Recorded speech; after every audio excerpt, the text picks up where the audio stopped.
Story മന്ദിരത്തിലേക്ക് സ്വാഗതം. April lily ഭാഗം 7. പിന്നെങ്ങനെയാണ് അശോകിന്റെ അമ്മ കാതറിൻ ആയത്? ആകാംക്ഷ അടക്കാനൊയ്യാതെ ഫാദർ ഇമ്മാനുവൽ ചോദിച്ചു. വിധിയുടെ വിളയാട്ടങ്ങൾ, അല്ലാതെ ഞാനെന്താ ഫാദർ പറയുക? എന്നെ വളർത്തി വലുതാക്കാൻ എന്റെ അപ്പനമ്മമാർക്കല്ല ദൈവം ചുമതല കൊടുത്തത്. സാറ എന്ന എന്റെ അമ്മയുടെ കളിക്കൂട്ടുകാരി കാതറിൻ ആയിരുന്നു. എങ്ങനെയാണ് കാതറിൻ അശോകിന്റെ വളർത്തമ്മയായത്? പത്തനംതിട്ട ജില്ലയിൽ അച്ഛൻ കോവിലാറിന്റെ തീരത്തായിരുന്നു ഞങ്ങളുടെ കൊച്ചു വീട്. വല്യപ്പച്ചന്റെയും വല്യമ്മച്ചിയുടെയും ഏക മകളായിരുന്നു എന്റെ അമ്മ സാറ. അമ്മയുടെ രൂപം എനിക്ക് ഓർമ്മയില്ല. സ്കൂളിൽ ഒരേ ക്ലാസ്സിലാണ് സാറയും കാതറിനും പഠിച്ചത്. അയൽക്കാരായത് കാരണം ഉറ്റ സ്നേഹിതകളായിരുന്നു അവർ. രണ്ടുപേരും നന്നായി പാടുമായിരുന്നു. പള്ളിയിലെ ഗായക സംഘത്തിലെ അംഗങ്ങളായിരുന്നു രണ്ടുപേരും. ഞാൻ വളർന്നപ്പോൾ മമ്മ പറഞ്ഞു തന്നതാണ് ഇവയെല്ലാം. 10ാം ക്ലാസ് പാസ്സായപ്പോൾ സാറ പഠിപ്പ് നിർത്തി. കവലയിൽ ഇൻസ്റ്റിറ്റ്യൂട്ടിൽ ടൈപ്പ് റൈറ്റിംഗ് പഠിക്കാൻ ചേർന്നു. കാതറിൻ മുംബൈയിലെ നഴ്സിംഗ് പഠിക്കാൻ പോയി. ബന്ധത്തിലുള്ള ഒരമ്മായി അവിടെയുണ്ടായിരുന്നു. അവിടെ പഠിക്കുന്ന കാലത്ത് വില്യംസ് എന്ന തമിഴ്നാട്ടുകാരനുമായി പ്രണയത്തിലാവുകയും കല്യാണം നടത്തുകയും ചെയ്തു. പള്ളിയിൽ പിയാനോ വായിച്ചിരുന്ന ആന്റണിയാണ് എന്റെ അമ്മയെ കെട്ടിയത്. പക്ഷെ എന്നെ പ്രസവിച്ച് 1 മാസമായപ്പോൾ ആന്റണി പാമ്പ് കടിയേറ്റ് മരിച്ചു. കാതറിന് ഒരു മകളുണ്ടായിരുന്നു, പാവക്കുട്ടിയെപ്പോലെ സുന്ദരിയായ സാഷ. അവൾക്ക് 3 വയസ്സുള്ളപ്പോഴാണ് കാതറിൻ ആദ്യമായി നാട്ടിലേക്ക് വന്നത്. വില്യംസ് വന്നില്ല. ഒക്ടോബർ മാസമായിരുന്നു അത്. തുലാവർഷം കാരണം അച്ഛൻ കോവിലാറ് കരകവിഞ്ഞൊഴുകുന്നു. സാറയും കാതറിനും വീടിന്റെ മുൻവശത്തിരുന്ന് പഴയകാല കഥകൾ അയവിറക്കുമ്പോൾ പിച്ച് വെച്ച് നടക്കുന്ന എന്റെ കൈപിടിച്ച് സാഷ വെള്ളപ്പാച്ചിൽ കാണാൻ പോയി. ആരും അത് കണ്ടില്ല. എന്റെ കരച്ചിൽ കേട്ട് സാറയും കാതറിനും ഓടി വന്നപ്പോൾ കുതിച്ചു പായുന്ന അച്ഛൻ കോവിലാറിന്റെ ഉപരിതലത്തിൽ കുഞ്ഞു ഫ്രോക്ക് ധരിച്ച ഒരു പാവ ഉയർന്നു താഴ്ന്നു. അമ്മ ഒന്നും ചിന്തിച്ചില്ല. ആറ്റിലേക്ക് എടുത്തു ചാടി. ഒഴുക്കമ്മയെ താഴേക്ക് വലിച്ചുകൊണ്ടുപോയി. വാവിട്ട് കരയുന്ന എന്നെ കാതറിൻ കോരിയെടുത്തു നെഞ്ചോട് ചേർത്തു. ചുടു കണ്ണീർ തുള്ളികൾ എന്റെ ശരീരം പൊള്ളിച്ചു. പിറ്റേന്ന് രാവിലെ 7-8 കിലോമീറ്റർ താഴെയുള്ള ഒരു കടവിലാണ് അമ്മയുടെ ശരീരം കരയ്ക്കണിഞ്ഞത്. മാറോട് ചേർത്തു പിടിച്ച കൈകൾക്കുള്ളിൽ സാഷയുടെ കുഞ്ഞ് മൃതശരീരവും ഉണ്ടായിരുന്നു. എന്റെ വല്യപ്പച്ചനും വല്യമ്മച്ചിയും വൃദ്ധരായിരുന്നു. അവർക്ക് ആ 1.5 വയസ്സുകാരന്റെ സംരക്ഷണം ഏറ്റെടുക്കാൻ ബുദ്ധിമുട്ടായിരുന്നു. സാഷിക്ക് പകരം കൂട്ടുകാരിയായ സാറയുടെ മകനെ അങ്ങനെയാണ് കാതറിൻ സ്വന്തമാക്കിയത്. പക്ഷേ സാഷിയുടെ ഡാഡിക്ക് അവളുടെ മരണം വലിയ ഷോക്കാണ് നൽകിയത്. മകൾ മരിക്കാൻ കാരണം ഞാനാണെന്ന് അദ്ദേഹം വിശ്വസിച്ചു. എന്നോട് അദ്ദേഹം ശത്രുവിനെ പോലെ പെരുമാറി. കഷ്ടിച്ച് 1 കൊല്ലം മാത്രമേ കാതറിന്റെ ഒപ്പം എനിക്ക് മുംബൈയിൽ താമസിക്കാൻ കഴിഞ്ഞുള്ളൂ. ഞാൻ കാരണം കാതറിനും വില്യംസും നിത്യം വഴക്കിടുമായിരുന്നു. ഒടുവിൽ നാട്ടിലെ പള്ളിവക ഓർഫനേജിൽ എന്നെ ഏൽപ്പിച്ചിട്ട് കാതറിൻ മുംബൈയിലേക്ക് മടങ്ങി. പക്ഷേ എന്റെ പഠന ചെലവിനും മറ്റുമുള്ള പണം എല്ലാ മാസവും കൃത്യമായി ഓർഫനേജിൽ അയക്കും. എന്നെ 1ാം ക്ലാസ്സിൽ ചേർത്തപ്പോൾ കാതറിൻ നാട്ടിൽ വന്നു. അശോക് സംഗീത് മാത്യു എന്നെനിക്ക് പേരിട്ടത് കാതറിനാണ്. എന്റെ വല്യപ്പച്ചന്റെ പേരാണ് മാത്യു. ഞാൻ കുട്ടിക്കാലത്ത് പാടുമായിരുന്നു. അങ്ങനെയാണ് സംഗീത പേരിൽ വന്നത്. നന്നായി പഠിക്കുന്ന കുട്ടികളിൽ ഒരാളായിരുന്നു ഞാൻ. പ്രോഗ്രസ് റിപ്പോർട്ട് കൃത്യമായി മുംബൈയിലേക്ക് അയച്ചു കൊടുക്കുമായിരുന്നു. അത് കിട്ടുമ്പോൾ കാതറിൻ എനിക്ക് സ്നേഹസംഭരണമായ കത്തുകളും മനോഹരമായ സമ്മാനങ്ങളും അയക്കുമായിരുന്നു. 10ാം ക്ലാസ്സിലെ പരീക്ഷയിൽ ആ സ്കൂളിലെ ഏറ്റവും ഉയർന്ന മാർക്ക് മേടിച്ചാണ് ഞാൻ പാസ്സായത്. കോളേജിൽ ചേർക്കാൻ എന്നെ ബാംഗ്ലൂരിലേക്ക് കൊണ്ടുപോകണമെന്ന് കാതറിൻ ആഗ്രഹിച്ചു. പക്ഷേ വില്യംസ് എതിർത്തു. എന്നെ ഡോക്ടറാക്കണമെന്ന് നഴ്സായിരുന്ന കാതറിൻ അത്യധികം ആഗ്രഹിച്ചു. അതെനിക്കറിയാമായിരുന്നു. അത് സാധിച്ചു കൊടുക്കാൻ ഞാൻ പരമാവധി ശ്രമിച്ചു. മംഗലാപുരം മെഡിക്കൽ കോളേജിൽ അഡ്മിഷൻ കിട്ടിയപ്പോൾ ഏറ്റവും കൂടുതൽ ആഹ്ലാദിച്ചത് കാതറിനാണ്. വില്യംസ് അപ്പോഴാണ് കാറപകടത്തിൽ മരിച്ചത്. എന്നെ വേർത്ത ആളായതുകൊണ്ട് ഇൻഷുറൻസ് കിട്ടിയപ്പോൾ അതേപടി കാതറിൻ ബാങ്കിലിട്ടു. അതിൽ നിന്ന് 1 രൂപ പോലും എടുത്ത് എന്റെ പഠനച്ചിലവ് നടത്തിയിട്ടില്ല. ബാംഗ്ലൂരിൽ വെച്ച് കാതറിനെതിരെ പോലീസ് കേസ് ഉണ്ടായതും അറസ്റ്റ് ചെയ്യപ്പെട്ടതും കോടതി വിചാരണ നടന്നതുമൊക്കെ എന്നെ അറിയിച്ചില്ല. കേസ് വെറുതെ വിട്ടപ്പോഴാണ് കാതറിൻ തൃശൂരിൽ വന്ന് കുറെ ഏക്കർ സ്ഥലം മേടിച്ച് നോഹാസ് ഫാം തുടങ്ങിയത്. MBBS പാസ്സായ ശേഷം മണിപ്പാലിൽ ഞാൻ MD എടുത്തു. പിന്നെ 1-2 ഹോസ്പിറ്റലുകളിൽ അല്പാൽപ്പം ജോലി ചെയ്തു. അവിടെ നിന്നാണ് ഇവിടെ വന്ന് ഹോളി ക്രോസിൽ ജോയിൻ ചെയ്തത്. ഇതാണ് ഫാദർ എന്റെ ആത്മകഥ ചുരുക്കത്തിൽ. അശോക് പെട്ടെന്ന് നിശബ്ദനായി. എല്ലാം കേട്ട് ഫാദർ ഇമ്മാനുവൽ ശബ്ദിക്കാനാവാതെയിരുന്നു. ഫാദറിന് ഞാൻ കുറച്ച് ചായ ഉണ്ടാക്കട്ടെ? അശോക് ചോദിച്ചു. അദ്ദേഹം ദുർബലമായി മൂളി. അശോക് കിച്ചണിലേക്ക് ചെന്നു. ചായ ഉണ്ടാക്കാൻ അധിക സമയമെടുത്തില്ല. പാലൊഴിക്കാത്ത 2 കപ്പ് ചായ. ആവി പറക്കുന്ന ചായയുമായി അയാൾ വന്നു. 1 കപ്പ് ചായ ഫാദറിന് കൊടുത്തിട്ട് അയാൾ എതിർവശത്തുള്ള കസേരയിലിരുന്നു. I am sorry Ashok. കുട്ടിക്കാലം മുതലേ ആവശ്യത്തിലധികം വേദന അനുഭവിച്ചു വളർന്നവനാണ് നീ. ഇപ്പോഴും അത് തുടരുന്നു, അദ്ദേഹം പറഞ്ഞു. അശോക് ഒന്ന് പുഞ്ചിരിച്ചു. ദുഃഖങ്ങളും നിരാശകളും എന്റെ കൂടപ്പിറക്കുകളാണ് ഫാദർ. അതുകൊണ്ട് എന്ത് സംഭവിച്ചാലും ഞാനിപ്പോൾ തളരാറില്ല. എന്റെ ജീവിതകഥ മുഴുവൻ ഞാൻ പറഞ്ഞിട്ടില്ല. ദുഃഖകരമായ അനുഭവങ്ങൾ വേറെയുമുണ്ട്. അവസരം വന്നാൽ അതും പറയാം. ഫാദർ ചൂട് ചായ അല്പം കുടിച്ചു. പാകത്തിന് തേയിലയും മധുരവും ചൂടും. ഞാൻ മെർലിനെ കണ്ട് അവളുടെ തെറ്റിദ്ധാരണ മാറ്റാം. അശോക് വിഷമിക്കേണ്ട. വേണ്ട ഫാദർ, എന്നെക്കുറിച്ച് ഇനി മെർലിനോട് സംസാരിച്ചിട്ട് ഒരു ഫലവുമില്ല. ഞങ്ങൾ തമ്മിലുണ്ടായിരുന്ന ഫ്രണ്ട്ഷിപ്പ് തകർന്നു കഴിഞ്ഞു. ഇനി ആരെ വിചാരിച്ചാലും അത് പഴയ പടിയാക്കാൻ പറ്റില്ല. ഞാനൊന്ന് ശ്രമിച്ചു നോക്കുന്നതിൽ തെറ്റില്ലല്ലോ. ഇല്ല. ചായ കുടിച്ചിട്ട് ഫാദർ ഇമ്മാനുവൽ എഴുന്നേറ്റു. ഒരിക്കൽ എനിക്ക് തന്റെ മമ്മയെ കാണണം. ഇതുപോലൊരു മകനെ കിട്ടിയ മമ്മയെ അഭിനന്ദിക്കണം, ഫാദർ പറഞ്ഞു. മമ്മ ഇങ്ങോട്ട് വരുമോന്നറിയില്ല. അതിനുള്ള സമയമില്ലല്ലോ. അതെന്താ? ഞാൻ ഹോളിക്രോസിൽ നിന്ന് റിസൈൻ ചെയ്തു കഴിഞ്ഞു. ഫാദർ അറിഞ്ഞില്ലേ അത്? ഇല്ല. എന്താണ് കാരണം? ആശ്ചര്യത്തോടെ ഫാദർ ചോദിച്ചു. തികച്ചും വ്യക്തിപരം. ഇനി ഈ നാട്ടിൽ തുടരാൻ എനിക്ക് താല്പര്യമില്ല. മാനേജ്മെന്റ് സമ്മതിച്ചോ? അവർക്ക് എന്നേക്കാൾ സമർത്ഥരായ ഡോക്ടർമാരെ കിട്ടും.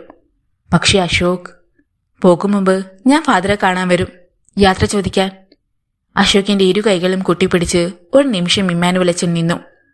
മകനെ, നിനക്ക് വേണ്ടി ഞാൻ പ്രാർത്ഥിക്കാം. ഫാദർ കാറിൽ കയറി യാത്രയായി. അത് നോക്കി അശോക് ഒരു നിമിഷം നിന്നു. അകലെ ചക്രവാളത്തെ മുട്ടി നിൽക്കുന്ന നീലമലകളുടെ മീതേക്ക് തൂവെള്ള മഞ്ഞുപാളുകൾ വന്ന് നിറയുന്നു. താഴ്വാരത്തെ ഹരിതാഭയിലേക്ക് അസ്തമയ സൂര്യന്റെ സ്വർണ്ണ വെളിച്ചം വന്നു വീഴുന്നു. നീലാകാശത്തിനു കുറുകെ ഒരു പറ്റം പക്ഷികൾ പറന്നു പോകുന്നു. മനോഹരമായ ഈ കാഴ്ചകളുടെ ആയുസ്സിന് അറുതി വരാൻ പോകുന്നു. ദിവസങ്ങൾ എണ്ണപ്പെട്ട് കഴിഞ്ഞിരിക്കുന്നു. അത്താഴമുണ്ടാക്കിക്കൊണ്ട് മെർലിൻ കിച്ചണിൽ നിൽക്കുമ്പോഴാണ് ഫാദർ ഇമ്മാനുവലിന്റെ ഫോൺ വന്നത്.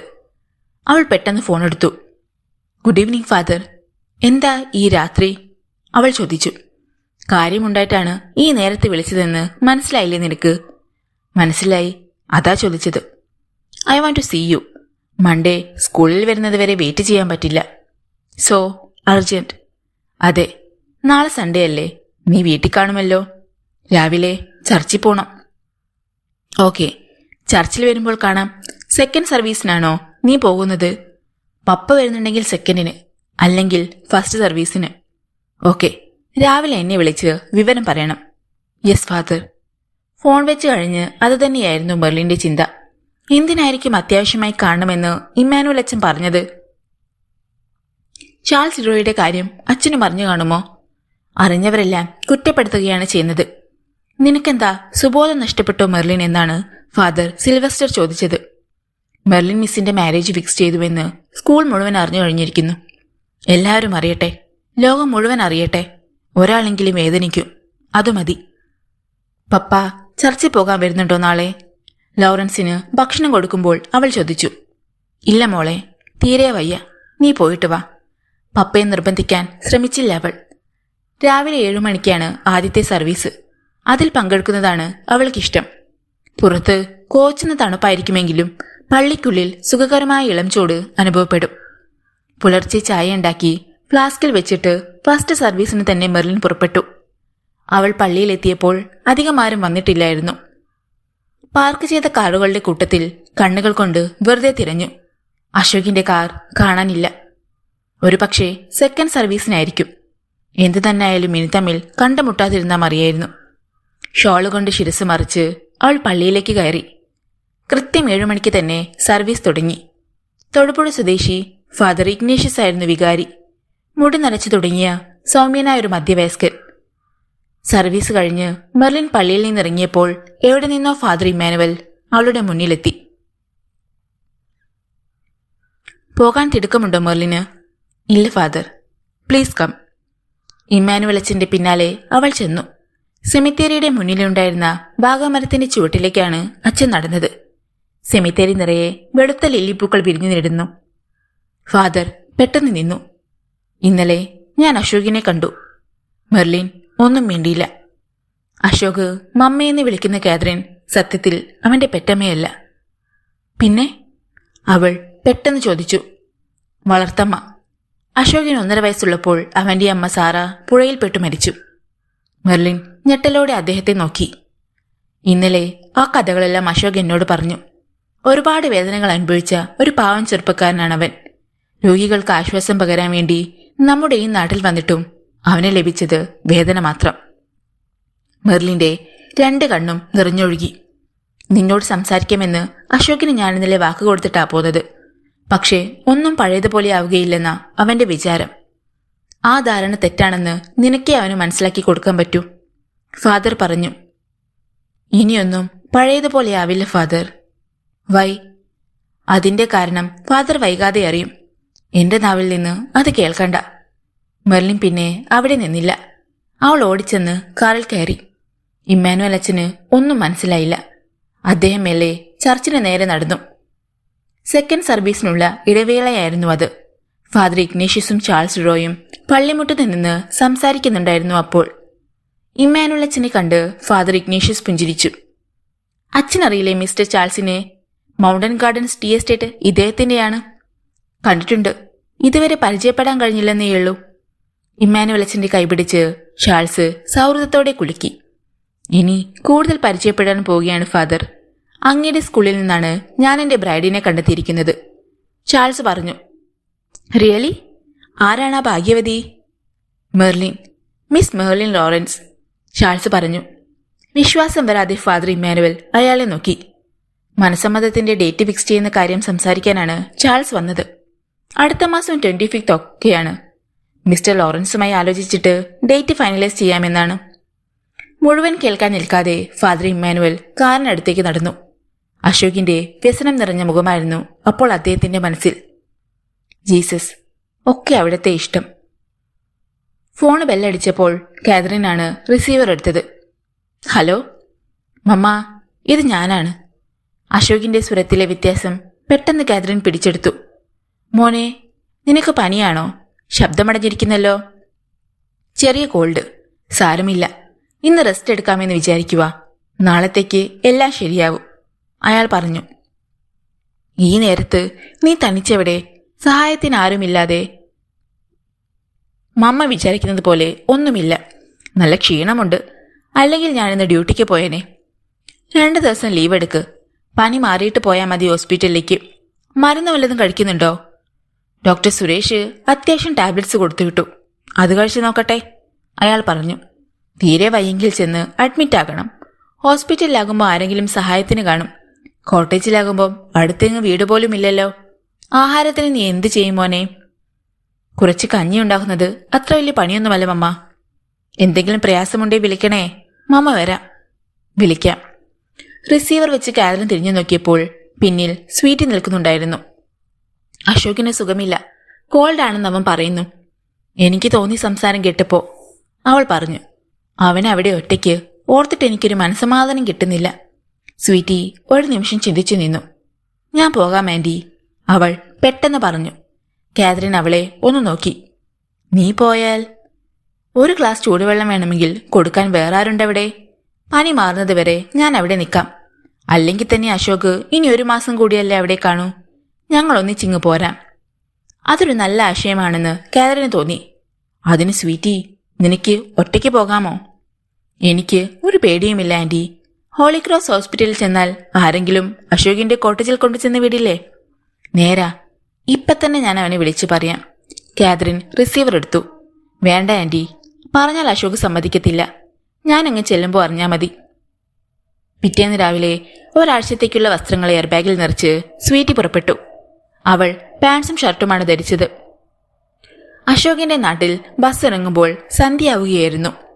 വെളിച്ചം മങ്ങിത്തുടങ്ങിയിരിക്കുന്നു. മലമടക്കുകളിലെ ആ ബസ് സ്റ്റോപ്പിൽ അവൾ ഏകയായി നിന്നു. അപ്പോഴാണ് ഒരു കാർ കയറ്റം കയറി വന്നത്. സ്വീറ്റി കാറിന് നേരെ കൈകാട്ടി. കറുത്ത ഗ്ലാസിട്ട കാർ അവളുടെ അടുത്ത് വന്നു. ഡ്രൈവർ സീറ്റിലെ ഗ്ലാസ് മെല്ലെ താഴ്ന്നു. സുന്ദരനായ ആ മധ്യവയസ്കനെ കണ്ട് അവൾ പുഞ്ചിരിച്ചു. ഹോളിക്രോസ് വഴിയാണെങ്കിൽ എനിക്കൊരു ലിഫ്റ്റ് തരാമോ? അവൾ ചോദിച്ചു. അയാൾ ആ 30-കാരിയെ അടിമുടിയൊന്ന് നോക്കി. കയറിക്കോളൂ. അയാൾ ഫ്രണ്ട് ഡോർ തുറന്നു കൊടുത്തു. സ്വീറ്റി കാറിൽ കയറിയിരുന്നു. വണ്ടി മുന്നോട്ട് നീങ്ങി. സാർ ഹോസ്പിറ്റലിലാണോ വർക്ക് ചെയ്യുന്നേ? അവൾ ചോദിച്ചു. അല്ല. സാറിന്റെ പേരെന്താണ്? ചാൾസ് ലീറോയ്. ഇത്തരമൊരു പേര് ഞാൻ മുമ്പെങ്ങും കേട്ടിട്ടേയില്ല, സ്വീറ്റി പറഞ്ഞു. അയാൾ പുഞ്ചിരിച്ചു. വേഗം കുറച്ചാണ് ചാൾസ് കാർ ഓടിച്ചത്. എയർബാഗ് മടിയിൽ വെച്ച് സ്വീറ്റി പുഞ്ചിരിയോടെയിരുന്നു. ചാൾസ് അവളെ ഇടം കണ്ണിട്ടൊന്നു നോക്കി. ചുമലൊപ്പമേ മുടിയുള്ളൂ, ഉരുണ്ട കവളുകൾ, അല്പം കൊഴുത്ത ശരീരം, ചുറുചുറുക്കുള്ളവൾ. പേര് പറഞ്ഞില്ല. സ്വീറ്റി. സ്വീറ്റി? അയാൾ അത്ഭുതപ്പെട്ടു. എന്താ, അങ്ങനെ ഒരു പേര് കേട്ടിട്ടില്ലേ? പുഞ്ചിരിയോടെ അവൾ ചോദിച്ചു. ഇല്ല, പക്ഷേ ആളിനും പേരിനും നല്ല ചേർച്ച. താങ്ക്സ്. മുഴുവൻ പേര് സ്വീറ്റി ഫെർണാണ്ടസ് എന്നാണ്. ഫെർണാണ്ടസ് ഹസ്ബൻഡാണോ? അല്ല, ഡാഡ്. ഞാൻ മാരീഡ് അല്ല. ഓ, ഹോളിക്രോസിൽ എന്താണ്, പേഷ്യൻ്റാണോ? അവിടെ ഒരു ഡോക്ടർ അശോക് ഉണ്ട്. അശോകിനെ കാണാൻ പോവാണ്. പെട്ടെന്ന് ചാൾസിന്റെ താല്പര്യമുണർന്നു. കൺസൾട്ട് ചെയ്യാനാണോ? എനിക്ക് അസുഖമൊന്നുമില്ല. അശോകിന് ഒരുപാട് ഫീമെയിൽ ഫ്രണ്ട്സ് ഉണ്ടെന്ന് കേട്ടിട്ടുണ്ട്, ചാൾസ് പറഞ്ഞു. സ്വീറ്റിക്ക് ആ ചോദ്യം ഒട്ടും ഇഷ്ടപ്പെട്ടില്ല. ആരാ പറഞ്ഞത് അശോകിന് ഒരുപാട് ഫീമെയിൽ ഫ്രണ്ട്സ് ഉണ്ടെന്ന്? സ്വരത്തിലടങ്ങിയ രോഷം ചാൾസിന് മനസ്സിലായി. ഹോസ്പിറ്റലിലെ സംസാരമാ, എനിക്ക് നേരിട്ടറിയില്ല. അയാൾ നിഷ്കളങ്കത നടിച്ചു. നേരിട്ടറിയാത്ത കാര്യങ്ങളൊന്നും കണ്ണുമടച്ച് വിശ്വസിക്കരുത്. അശോകിന് പരിചയമുണ്ടോ? അവൾ ചോദിച്ചു. ഉണ്ട്. അശോക് താമസിക്കുന്നത് എവിടാ എന്നറിയാമോ? ഇല്ല. എന്താ, അങ്ങോട്ടാണോ? അതെ. പോകുന്ന വഴിയാണെങ്കിൽ ഡ്രോപ്പ് ചെയ്താൽ ഉപകാരമായിരുന്നു. അറിയില്ല, ഞാൻ ഹോസ്പിറ്റൽ വഴിയല്ല പോകുന്നത്. എങ്കിലും സ്വീറ്റിയെ എവിടെ വിടാം. സാർ എവിടെയാ താമസിക്കുന്നത്? എസ്റ്റേറ്റ് ബംഗ്ലാവിലാണ്. ഞാൻ അവിടെ തനിച്ചാണ്. സെർവൻസ് മുങ്ങി. മാരീഡ് അല്ല? അവൾ ചോദിച്ചു. അല്ല. എന്താ ഇതുവരെ കെട്ടാഞ്ഞേ? കൗതുകത്തോടെ അവൾ ചോദിച്ചു. സ്വീറ്റി എന്താ ഇതുവരെ കെട്ടാഞ്ഞേ? അയാൾ തിരിച്ചു ചോദിച്ചു. ഞാൻ മണവാട്ടിയായിരുന്നു. അവൾ പറഞ്ഞത് അയാൾക്ക് മനസ്സിലായില്ല. ആരുടെ? ക്രിസ്തുവിന്റെ. അയാൾ അത്ഭുതത്തോടെ അവളെ നോക്കി. പിന്നെന്താ? കുപ്പായത്തിനുള്ളിൽ എന്റെ സ്ത്രീ ഒരു സ്വൈര്യം തന്നില്ല. ഊരിയെടുത്ത് വൃത്തിയായി മടക്കി വെച്ചിട്ട് ഇറങ്ങിപ്പോന്നു. അവളുടെ സംസാരം കേട്ട് അയാൾ പൊട്ടിച്ചിരിച്ചു. ഇങ്ങനെയുള്ളവരെയാണ് ബോൾഡ് വിമൺ എന്ന് പറയുന്നത്. താങ്ക്സ്, അവൾ പറഞ്ഞു. കാറിന്റെ ഗ്ലാസ് ഉയർത്തി വെച്ചിരുന്നുവെങ്കിലും തണുപ്പ് കൂടുകയായിരുന്നു. സ്വീറ്റി ഒന്ന് വിറച്ചു. കുന്നിന്റെ മുകളിലായിരുന്നു ഹോസ്പിറ്റൽ. കാർ മെല്ലെ കയറ്റം കയറാൻ തുടങ്ങി. ഇവിടെ ഇത്ര തണുപ്പുണ്ടെന്ന് വിചാരിച്ചില്ല, സ്വീറ്റി പറഞ്ഞു. എവിടുന്നാ വരുന്നത്? ചാൾസ് ചോദിച്ചു. തൃശൂരിൽ നിന്ന്. ഓ, ഇവിടെ ആദ്യമായിട്ടാണോ? ഉവ്. അശോകിനെ പരിചയമുണ്ടോ? ഉണ്ട്. ഗേറ്റ് കടന്ന് കുന്നിൻ മുകളിലെ മനോഹരമായ കൂറ്റൻ ഇരുനില കെട്ടിടത്തിന്റെ മുന്നിൽ ചെന്ന് കാർ നിന്നു. ഇതാണ് ഹോളിക്രോസ്? സ്വീറ്റി ചോദിച്ചു. അതെ. എങ്ങനെ താങ്ക്സ് പറയണമെന്ന് എനിക്കറിയില്ല. അവൾ പുഞ്ചിരിയോടെ അയാളെ നോക്കി. എങ്ങനെ പറഞ്ഞാലും മതി. Thank you very much. Welcome. ഞാൻ ഇറങ്ങട്ടെ? ഒരു മിനിറ്റ്. അയാൾ ഓവർകോട്ടിനുള്ളിലേക്ക് കൈയിട്ട് വിസിറ്റിംഗ് കാർഡ് എടുത്തു നീട്ടി. ഇത് വെച്ചോളൂ. എപ്പോഴെങ്കിലും കാണാമെന്ന് തോന്നിയാൽ വിളിക്കാമല്ലോ. അവൾ കാർഡ് വാങ്ങി ബാഗിന്റെ ചെറിയ അറയിൽ വെച്ചു. ഉപകാരം ചെയ്തവരെ ഞാൻ ഒരിക്കലും മറക്കാറില്ല. സ്വീറ്റി, എനിക്കൊരു പ്രോമിസ് തരണം, ചാൾസ് ആവശ്യപ്പെട്ടു. എന്താണ്? വലിയ കണ്ണുകൾ വിടർത്തി അവൾ ചോദിച്ചു. ചാൾസ് ലീറോ എന്നയാളെയാണ് സ്വീറ്റി ഇവിടെ കൊണ്ടുവിട്ടതെന്ന് അശോക് അറിയരുത്. അതെന്താ? ചില കാര്യങ്ങൾ രഹസ്യമായി സൂക്ഷിക്കുന്നത് എനിക്കിഷ്ടമായതുകൊണ്ട്. അവൾ തലകുലുക്കി. Okay, bye. ബൈ. ഡോർ തുറന്ന് സ്വീറ്റി പുറത്തേക്കിറങ്ങി. ചാൾസ് വണ്ടി മുന്നോട്ടെടുത്തു. കാർ ഗേറ്റ് കടന്ന് പുറത്തേക്ക് പോകുന്നത് വരെ സ്വീറ്റി അവിടെ നിന്നു. അനേകം കാറുകൾ അവിടെ പാർക്ക് ചെയ്തിട്ടുണ്ടായിരുന്നു. എല്ലാ മുറികളിലും ലൈറ്റ് തെളിഞ്ഞിരുന്നു. തണുപ്പിന് കാഠിന്യമേറുകയായിരുന്നു. സ്വീറ്റി വേഗം ഹോസ്പിറ്റലിന്റെ പ്രധാന പ്രവേശന കവാടം ലക്ഷ്യമാക്കി നടന്നു. അശോക് കണ്ണു തുറന്നു നോക്കിയപ്പോൾ മുറിയിൽ ഇരുട്ടായിരുന്നു. തുറന്നു കിടന്ന ജനൽപ്പാളികൾക്കിടയിലൂടെ കുത്തിത്തുളയ്ക്കുന്ന തണുപ്പ് കയറി വരുന്നുണ്ടായിരുന്നു. എഴുന്നേൽക്കാൻ മടിയായിരുന്നു. എങ്കിലും തണുപ്പ് സഹിക്കവയ്യാതെ അയാൾ എഴുന്നേറ്റ് ലൈറ്റ് ഓൺ ചെയ്തിട്ട് ജനാല ചേർത്തടച്ചു. ഉച്ചയ്ക്ക് ഒന്നും കഴിച്ചില്ല. സകല സമയത്തും കിടപ്പ് തന്നെയായിരുന്നു. ഇടയ്ക്ക് ഒരു ചായ ഉണ്ടാക്കാൻ ശ്രമം നടത്തിയെങ്കിലും വിജയിച്ചില്ല. അത്രയും നേരം നിൽക്കാനുള്ള കരുത്ത് ശരീരത്തിനില്ലായിരുന്നു. തല പൊട്ടിപ്പിളർക്കുന്ന വേദന. ഒരു പാരസിറ്റമോൾ കഴിക്കാൻ പോലും തോന്നുന്നില്ല. അശോക് ബ്ലാങ്കറ്റിനുള്ളിൽ കിടന്ന് കണ്ണുകളടിച്ച് വീണ്ടും ഒന്ന് മയങ്ങാൻ ശ്രമിച്ചു. അപ്പോഴാണ് മൊബൈൽ ബെല്ലടിച്ചത്. തലയിണയുടെ സമീപത്താണ് മൊബൈൽ. അയാൾ അതെടുത്തു നോക്കി. ഹോസ്പിറ്റലിന്റെ നമ്പറാണ് തെളിഞ്ഞത്. എന്തോ എമർജൻസി ഉണ്ടായി. ഏതോ ഡോക്ടർ വിളിക്കുകയാണ്. പോകാൻ വയ്യ, സംസാരിക്കാനും വയ്യ. ബെല്ലടിച്ച് നിന്നെങ്കിലും വീണ്ടും 2 തവണ കൂടി കോൾ വന്നു. അശോക് കോള് എടുത്തതേയില്ല. അയാൾ വീണ്ടും ഒരു മയക്കത്തിലേക്ക് വഴുതി വീണു. പിന്നെ ഏതോ വാഹനത്തിന്റെ തുടർച്ചയായ ഹോൺ കേട്ടാണ് അയാൾ ഞെട്ടി ഉണർന്നത്. മുറ്റത്തേതോ വണ്ടി വന്ന് നിൽക്കുന്നു.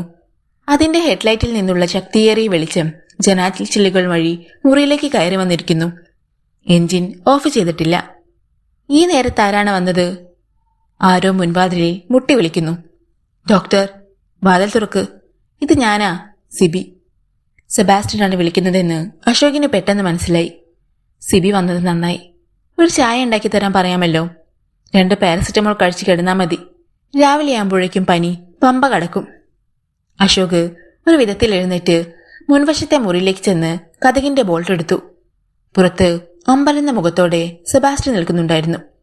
അവന്റെ പിന്നിൽ ഒരു സ്ത്രീയും. ആരാണത്? ഞാൻ എത്ര തവണ വിളിച്ചു ഡോക്ടറെ. എന്താ ഫോൺ എടുക്കാഞ്ഞത്? ആരായി വന്നേക്കുന്നതെന്ന് നോക്കിക്കേ. സ്വീറ്റി മുന്നിലേക്ക് കയറി നിന്നു. എന്താ തുറച്ചു നോക്കുന്നേ? വിശ്വാസമായില്ലേ? അശോക്, ഇത് സ്വീറ്റി തന്നെയാ, അവൾ പറഞ്ഞു. സ്വീറ്റി? അയാൾക്ക് വിശ്വസിക്കാൻ കഴിഞ്ഞില്ല. അറിയിച്ചിട്ട് വരാമെന്ന് വിചാരിച്ചാൽ വരണ്ടാന്ന് പറയുമെന്നറിയാം. അതുകൊണ്ടാ ഞാൻ വണ്ടി കയറി ഇങ്ങു പോന്നത്. ഹോസ്പിറ്റലിൽ വന്ന് അന്വേഷിച്ചപ്പം ദാ ഈ സെബാസ്റ്റ്യൻ കൊണ്ടുവിട്ടു. തുറന്ന വാതിൽ വഴി തണുപ്പകത്തേക്ക് അതിക്രമിച്ചു കയറി വാ, ദുർബല സ്വരത്തിൽ അശോക് പറഞ്ഞു. ഡോക്ടർക്ക് സുഖമില്ലേ? സംശയത്തോടെ സെബാസ്റ്റ്യൻ ചോദിച്ചു. ഞാൻ പറഞ്ഞില്ലേ, പനിയാ, അതുകൊണ്ടല്ലേ ഞാനിങ്ങ് വന്നേ. സ്വീറ്റി അകത്തേക്ക് കയറി. പിന്നാലെ സെബാസ്റ്റ്യനും വന്നു. അശോക് തളർച്ചയോടെ സെറ്റിയിലേക്കിരുന്നു. കുറച്ച് വെള്ളം വേണം, ക്ഷീണിതമായ സ്വരത്തിൽ അയാൾ പറഞ്ഞു. ഇപ്പൊ കൊണ്ടുവരാം. ചിരപരിചിതയെപ്പോലെ സ്വീറ്റി അടുക്കള ഭാഗത്തേക്ക് പോയി. പോകുന്ന പോക്കിൽ എയർ ബാഗ് അവൾ മേശയുടെ അടിയിലേക്ക് വെച്ചു. തീരെ വയ്യെങ്കിൽ നമുക്ക് ഹോസ്പിറ്റലിലേക്ക് പോകാം ഡോക്ടറെ, സെബാസ്റ്റ്യൻ പറഞ്ഞു. സാരമില്ല സിബി, രാവിലത്തേക്ക് മാറും. ഇവിടെ ടാബ്ലറ്റ്സ് ഇരിപ്പുണ്ട്.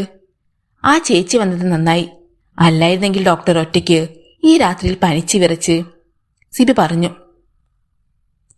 അപ്പോഴും അത്ഭുതമായിരുന്നു അശോകിന്. സ്വീറ്റി വന്നത് ഒരു സ്വപ്നമല്ലെന്ന് വിശ്വസിക്കാൻ അയാളുടെ മനസ്സ് വിസമ്മതിച്ചു. ഭാഗ്യത്തിന് എന്നോടാ വന്ന് ചോദിച്ച്. അന്നേരം തന്നെ ഞാൻ ഡോക്ടറെ വിളിച്ചു. കോട്ടേജിലുണ്ടോ അതോ പുറത്തെവിടെയെങ്കിലും പോയേക്കുവാണോ എന്നറിയണമല്ലോ. ഫോൺ എടുക്കാഞ്ഞപ്പം രണ്ടും കൽപ്പിച്ച് വണ്ടിയെടുത്ത് ഇങ്ങ് പോരുമായിരുന്നു. അപ്പോഴേക്ക് മഗ് നിറയെ ആവി പറക്കുന്ന ബ്ലാക്ക് കോഫിയുമായി സ്വീറ്റ് വന്നു. പാല് നോക്കിയിട്ട് കണ്ടില്ല. ഇത് പാലൊഴിക്കാത്ത കാപ്പിയാ. കുടിക്ക അശോക്. അവൾ മഗ് അശോകിന് കൊടുത്തു. അയാൾ ചൂട് കാപ്പി അല്പാൽപമായി ഊതി കുടിച്ചു. വണ്ടിയുണ്ടല്ലോ, നമുക്ക് ഹോസ്പിറ്റലിലേക്ക് പോയാലോ ഡോക്ടർ? വീണ്ടും സെബാസ്റ്റ്യൻ ചോദിച്ചു. വേണ്ട സിബി, പൊയ്ക്കോ, അശോക് പറഞ്ഞു. ഇനി സാരമില്ല, ഞാനിവിടെ ഉണ്ടല്ലോ. സ്വീറ്റി സ്വയം അശോകിനെ ഏറ്റെടുത്തു. ആവശ്യം വല്ലതുമുണ്ടായാൽ വിളിക്കണേ. വിളിക്കാം. സിബി എവിടെ താമസിക്കുന്നേ? സ്വീറ്റി ചോദിച്ചു. ഹോസ്പിറ്റലിന്റെ അടുത്താ ചേച്ചി. നാളെ സൗകര്യം കിട്ടുമ്പോൾ ഇങ്ങോട്ടൊന്ന് വരണേ. അടുക്കളയിൽ പല സാധനങ്ങളുമില്ല, എല്ലാം പോയി മേടിക്കണം. എനിക്ക് കടയറിയത്തില്ലല്ലോ. ഞാൻ വരാം ചേച്ചി. കുറേ ദിവസം ഞാനിവിടെ കാണും. സിബി എന്നാ പൊയ്ക്കോ. കൊണ്ടുവന്ന് വിട്ടതിന് ഒരുപാട് താങ്ക്സ്. സെബാസ്റ്റ്യൻ ഈ യാത്ര അയച്ചിട്ട് അവൾ അശോകിന്റെ അടുത്തേക്ക് വന്നു. അപ്പോഴേക്ക് അയാൾ മഗ്ഗിലെ കാപ്പി മുഴുവൻ കുടിച്ചു തീർത്തിരുന്നു. പാവം, ദാഹിച്ച് പൊരിഞ്ഞു കിടക്കുവായെന്നു തോന്നുന്നല്ലോ, അവൾ സഹതാപത്തോടെ പറഞ്ഞു. അയാൾ ഒന്നും മിണ്ടിയില്ല. നല്ല വിശപ്പ് കാണും, ഞാൻ കുറച്ച് കഞ്ഞി ഉണ്ടാക്കിത്തരാം, അവൾ പറഞ്ഞു. അരി കാണത്തില്ല, അവൾ പുഞ്ചിരിച്ചു. അത്യാവശ്യത്തിന് അരിയും വേറെ ചില സാധനങ്ങളും ഞാൻ കൊണ്ടുവന്നിട്ടുണ്ട്. എനിക്കറിയാമല്ലോ, ഒറ്റയ്ക്കൊരു പുരുഷൻ താമസിക്കുന്ന വീട്ടിലെ അടുക്കളയിൽ പലതും കാണത്തില്ലെന്ന്. അവൾ ബാഗ് എടുത്തുകൊണ്ട് ഒഴിഞ്ഞുകിടന്ന മുറിയിലേക്ക് പോയി വാതിലടച്ചു. അശോകിന് ആശ്വാസം തോന്നി. സുഖമില്ലാതാകുമ്പോൾ അടുത്ത് ആരെങ്കിലും ഉള്ളത് നല്ലതാണ്. മുറിയിൽ ചെന്ന് ബെഡിൽ കിടക്കാൻ അയാൾ ആഗ്രഹിച്ചില്ല. കിടന്നു മടുത്തു. പാൻസും ഷർട്ടും മാറ്റിയിട്ട് പൈജാമയും ടോപ്പും ധരിച്ച് സ്വീറ്റ് ഇറങ്ങി വന്നു. എന്റെ റൂമിൽ ഒരു റേഡിയോ ഉണ്ട്, അതിങ്ങെടുക്കൂ, അയാൾ പറഞ്ഞു. അവൾ ചെന്ന് ചെറിയ FM ട്രാൻസിസ്റ്റർ റേഡിയോ എടുത്തു കൊണ്ടുവന്നു. മുറി മുഴുവൻ അലങ്കോലപ്പെട്ട് കിടക്കുകയാണല്ലോ. നാളെ ആകട്ടെ, എല്ലാം വെടിപ്പാക്കിത്തരാം. റേഡിയോ വാങ്ങി അശോക് ഒരു സ്റ്റേഷൻ ട്യൂൺ ചെയ്തു. തമിഴ് പാട്ടുകളാണ് കിട്ടിയത്. ആ മൊബൈൽ ഇങ്ങത്താ, ഞാൻ ആന്റിയെ വിളിച്ച് ഒന്ന് പറയട്ടെ. സ്വീറ്റി അയാളുടെ മൊബൈൽ എടുത്തുകൊണ്ടുപോയി. അശോക് സെറ്റിയിൽ ചാരിയിരുന്ന് കണ്ണുകളടച്ചു പാട്ട് കേട്ടു. തലവേദന കൂടുകയാണ് ചെയ്തത്. റേഡിയോ ഓഫ് ചെയ്ത് അയാൾ മുറിയിൽ ചെന്ന് കിടന്നു. ചൂട് കഞ്ഞിയും ചെങ്ങാച്ചങ്ങന്തിയുമായി സ്വീറ്റ് ചെന്നപ്പോൾ അയാൾ പണിച്ചു കിടക്കുകയാണ്. അശോക്, അവൾ വിളിച്ചു. അയാൾ പ്രയാസപ്പെട്ട് കണ്ണുകൾ തുറന്നു നോക്കി. എഴുന്നേറ്റ് കഞ്ഞി കുടിക്ക്. വേണ്ട, അയാൾ പറഞ്ഞു. വേണം. അവൾ അയാളെ എഴുന്നേൽപ്പിച്ച് സ്വന്തം ശരീരത്തിലേക്ക് ചാരിയിരുത്തി നിർബന്ധിപ്പിച്ച് കുറെ കഞ്ഞി കുടിപ്പിച്ചു. അതോടെ അയാൾ വിയർത്തു. ഇനി ഇപ്പം പനിയിറങ്ങും, നാളെ മിടുക്കനായിട്ട് എഴുന്നേറ്റ് നടക്കാൻ പറ്റും, അവൾ പറഞ്ഞു. 2 ടാബ്ലറ്റ് കഴിച്ച് അശോക് ഉറങ്ങാൻ കിടന്നു. സ്വീറ്റിക്ക് ഉറക്കം വന്നില്ല. അയാളുടെ കട്ടിലിന്റെ അടുത്തേക്ക് കസേര നീക്കിയിട്ട് അവൾ അതിലിരുന്നു. രാത്രി അശോകിന് വീണ്ടും പനിച്ചു. മയക്കത്തിൽ അയാൾ എന്തൊക്കെയോ പിച്ചും പേയും പറഞ്ഞു. മഠത്തിലെ ജീവിതത്തിന്റെ ഏക തിരിശേഷിപ്പായ ജപമാല കയ്യിലെടുത്ത് പ്രാർത്ഥിച്ചുകൊണ്ട് സ്വീറ്റി അയാളുടെ അടുത്തിരുന്ന് ഉറക്കമൊഴിച്ചു. ലോറൻസും മെർലിനും കൂടിയാണ് ബ്രേക്ക്ഫാസ്റ്റ് കഴിക്കാനിരുന്നത്. ഫോർക്കും സ്പൂണും ഉപയോഗിച്ച് ബുൾസേ കഴിക്കുമ്പോൾ ലോറൻസ് അവളുടെ മുഖം ഒന്ന് ശ്രദ്ധിച്ചു. ഒരു സന്തോഷവും ഉണ്ടായിരുന്നില്ല അവൾക്ക്. കലങ്ങി ചുവന്ന കണ്ണുകൾ, മുടി ചീകിയിട്ടില്ല, കയ്യിൽ കിട്ടിയ ഉടുപ്പ് ധരിച്ചതുപോലെ അശ്രദ്ധ. മെർലിൻ, അദ്ദേഹം മെല്ലെ വിളിച്ചു. എന്താ പപ്പ? അദ്ദേഹത്തിന് മുഖം കൊടുക്കാതെ അവൾ ചോദിച്ചു. വിഷാദം നിറഞ്ഞ സ്വരമായിരുന്നു അത്. What happen to you? Nothing papa. ആ സ്ത്രീ അശോകിന്റെ സ്വന്തം അമ്മയില്ലെന്നറിഞ്ഞപ്പോ നിനക്കതൊരു ഷോക്കായിപ്പോയി അല്ലേ? മുഖം കുണിച്ചിരുന്നതല്ലാതെ അവൾ മറുപടി പറഞ്ഞില്ല. എനിക്കറിയാം, അശോകിനോട് റിവെഞ്ച് ചെയ്യാൻ വേണ്ടിയാണ് നീ ചാൾസുമായുള്ള എൻഗേജ്മെന്റിന് തയ്യാറായത്. മെർലിന്റെ കണ്ണു നിറഞ്ഞു. ഇനി അതിൽ നിന്ന് നമ്മൾ പിന്മാറിയാൽ അയാൾ എങ്ങനെ റിയാക്ട് ചെയ്യുമെന്ന് എനിക്കറിയില്ല, ലോറൻസ് പറഞ്ഞു. ഞാൻ അശോകിനെ ഒരുപാട് വേദനിപ്പിച്ചിട്ടുണ്ട്. അശോക് ഒരു തെറ്റും ചെയ്തിട്ടില്ലെന്ന് അറിയാമായിരുന്നിട്ടും അതോർക്കുമ്പോഴേ എനിക്ക്. എടുത്തു ചാടി ഒന്നും ആരോടും പറയരുത്, ഒരു തീരുമാനവും എടുക്കരുത്. ചില കാര്യങ്ങൾക്ക് നമ്മൾ ആവശ്യത്തിന് സമയം കൊടുക്കണം. മെർലിൻ ഒന്നും മിണ്ടിയില്ല. ചാൾസിനെ കാണുമ്പോൾ ഞാനൊന്ന് സംസാരിച്ചു നോക്കാം. അത് വെറും ഒരു സാന്ത്വനിപ്പിക്കൽ മാത്രമാണെന്ന് അവൾക്കറിയാമായിരുന്നു. ഉച്ച കഴിഞ്ഞപ്പോൾ ഫോൺ ബെല്ലടിച്ചു. ലോറൻസ് ഉച്ചമയക്കത്തിന് കിടന്നത് കൊണ്ട് മെർലിനാണ് ചെന്ന് റിസീവർ എടുത്തത്. ഹലോ ഹലോ മെർലിൻ, ചാൾസ് ആണ്. അയാളാണ് വിളിക്കുന്നത് അറിഞ്ഞിരുന്നെങ്കിൽ അവൾ ആ കോൾ എടുക്കുമായിരുന്നില്ല. സാറ്റർഡേ ആയതുകൊണ്ട് വീട്ടിൽ തന്നെയുണ്ട് അല്ലേ?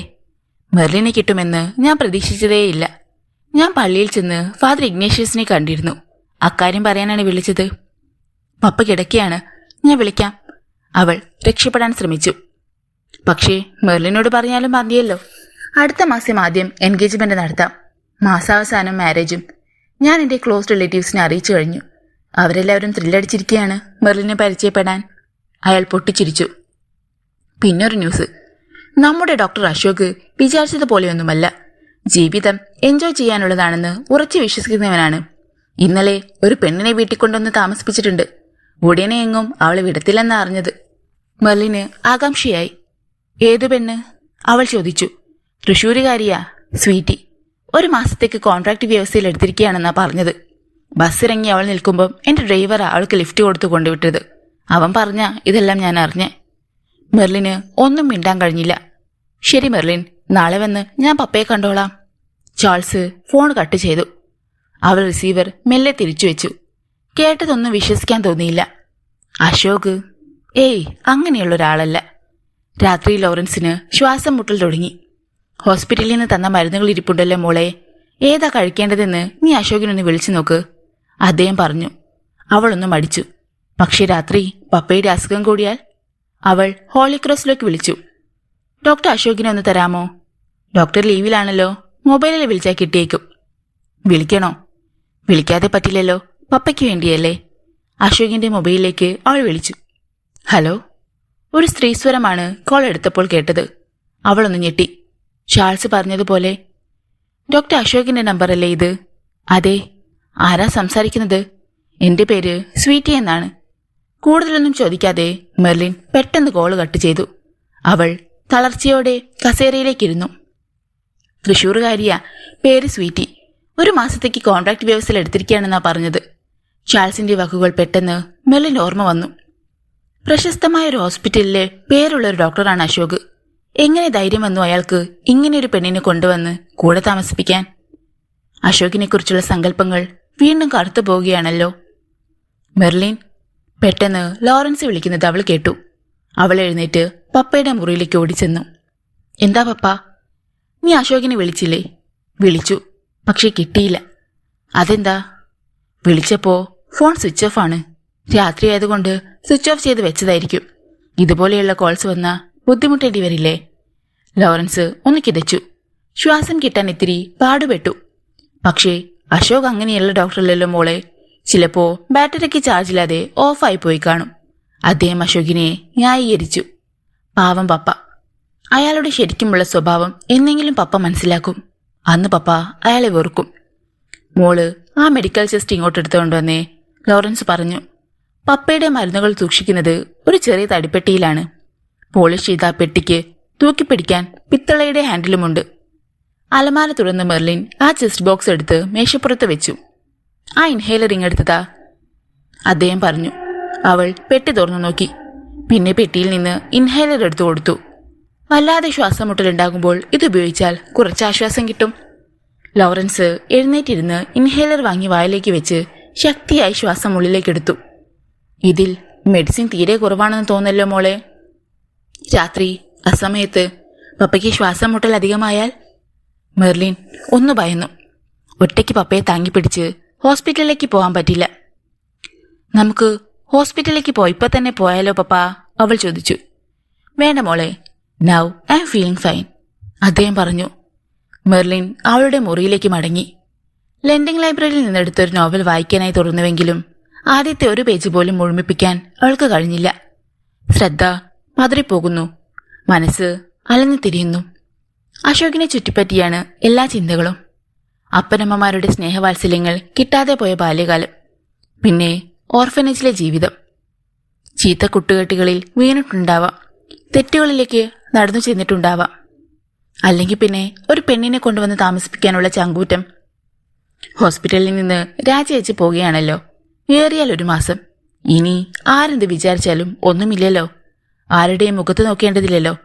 ഇത്രയും കാലത്തെ മാന്യമായ പെരുമാറ്റം വെറും മുഖംമൂടി മാത്രമായിരുന്നോ? മോളെ, ലോറൻസിന്റെ ദുർബലമായ വിളി കേട്ട് അവൾക്ക് ചെന്നു. മെർലിൻ തിടുക്കത്തിൽ പോയി. ശ്വാസം കിട്ടാൻ ലോറൻസ് വല്ലാതെ പാടുപെടുന്നുണ്ടായിരുന്നു. എന്താ പപ്പ? അടുത്തേക്കിരുന്ന അവൾ അദ്ദേഹത്തിന്റെ നെഞ്ചു തടവിക്കൊടുത്തു. അശോകിനെ ഒന്നുകൂടി വിളിക്ക്. ചിലപ്പോ കിട്ടിയാലോ? He will come. അല്ലെങ്കിൽ നമുക്ക് ഹോസ്പിറ്റലിലേക്ക് പോകേണ്ടി വരും. നമുക്ക് ഹോസ്പിറ്റലിലേക്ക് പോകാം പപ്പ, അതാ നല്ലത്. പപ്പയ്ക്ക് കാറിന്റെ അടുത്തേക്ക് നടക്കാമോ? ലോറൻസ് എഴുന്നേക്കാൻ ശ്രമിച്ചു. പക്ഷേ ശരീരം ഉയർന്നില്ല. അപ്പോഴാണ് അവളുടെ മൊബൈലിൽ ഒരു കോൾ വന്നത്. അവൾ വേഗം ചെന്ന് അതെടുത്തു. ചാൾസ് ആണ് വിളിച്ചത്. ഹലോ. അവൾ ആ കോൾ എടുത്തു. എന്താ മെർലിൻ, സുഖമില്ലേ? സ്വരം കേട്ടിട്ട്. പപ്പ ഈസ് നോട്ട് വെൽ, അവൾ പറഞ്ഞു. എന്തു പറ്റി? ദ യൂഷ്വൽ തിങ്, ശ്വാസതടസ്സം.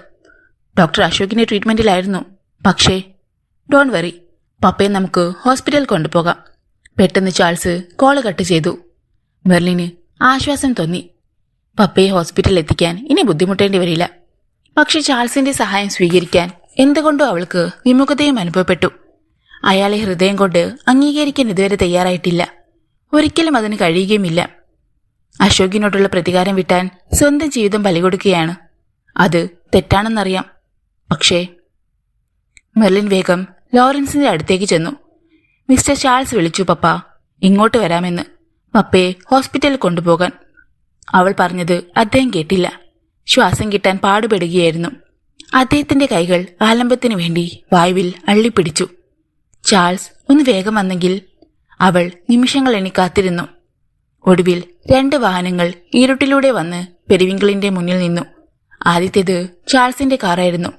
പിന്നാലെ വന്നത് ഹോളിക്രോസ് ഹോസ്പിറ്റലിന്റെ ആംബുലൻസും. ശബ്ദം കേട്ട് മെർലിൻ ചെന്ന് വാതിൽ തുറന്നു. പപ്പയ്ക്ക് തീരെ വയ്യേ? കാറിൽ നിന്നിറങ്ങി വന്ന ചാൾസ് ചോദിച്ചു. അവൾക്ക് മിണ്ടാൻ കഴിഞ്ഞില്ല.